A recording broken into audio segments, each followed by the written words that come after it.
പ്രകൃതി സൗഹൃദ നിർമ്മാണ രീതി പിന്തുടരാൻ മാറ്റങ്ങൾ ഉൾക്കൊള്ളുന്ന സമൂഹം ഉണ്ടാകണമെന്ന് അമേരിക്കയിലെ Arizona university professor doctor Narayanan Neythilath പറഞ്ഞു. കാലിക്കറ്റ് ചേംബറിൻ്റെ നേതൃത്വത്തിൽ സുസ്ഥിര വികസനത്തിന് ഹരിത നിർമ്മാണം സംബന്ധിച്ച് സംവാദത്തിൽ സംസാരിക്കുകയായിരുന്നു അദ്ദേഹം. നിർമ്മാണ മേഖലയാണ് ഏതൊരു രാജ്യത്തിൻ്റെയും സമ്പദ് വ്യവസ്ഥയെ താങ്ങി നിർത്തുന്നതിൽ മുഖ്യ പങ്കുവഹിക്കുന്നത്. 2050 ആകുമ്പോഴേക്കും ലോക ജനസംഖ്യ 9.7 ബില്യൺ ആയി വർദ്ധിക്കും. ഇതനുസരിച്ച് നിർമ്മാണ പ്രവർത്തനങ്ങളും കൂടും. അന്തരീക്ഷ മലിനീകരണം ലഘൂകരിക്കാൻ ഹരിത നിർമ്മാണ രീതി പിന്തുടരണമെന്ന് വ്യക്തമാക്കിയ നാരായണൻ അവ ഉൾക്കൊള്ളുന്ന സമൂഹം ഉണ്ടാകണമെന്നും ഓർമ്മപ്പെടുത്തി. You have to make technological progress. The society has to accept it and find ways to accept it.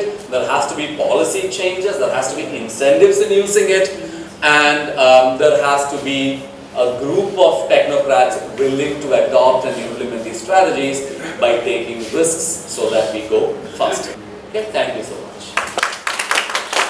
Calicut chamber ഹാളിൽ നടന്ന ചടങ്ങ് institute of town planners India Kerala chapter സെക്രട്ടറിയും LSGT ടൗൺ പ്ലാനറുമായ SS രാജി ഉദ്ഘാടനം ചെയ്തു. ചേംബർ പ്രസിഡന്റ് വിനീഷ് വിദ്യാധരൻ അധ്യക്ഷത വഹിച്ചു. Anandamani, Shaji Krishna, Zubair Kollakkadan, doctor K Moidu, chamber secretary Sirajudheen Illathotti, bishop Panangad തുടങ്ങിയവർ സംബന്ധിച്ചു. IDPI, ബായ്, ഗ്രേസ്, CMA, ICI എന്നിവരുടെ സഹകരണത്തോടെയായിരുന്നു പരിപാടി സംഘടിപ്പിച്ചത്. Enlight news, Kozhikode.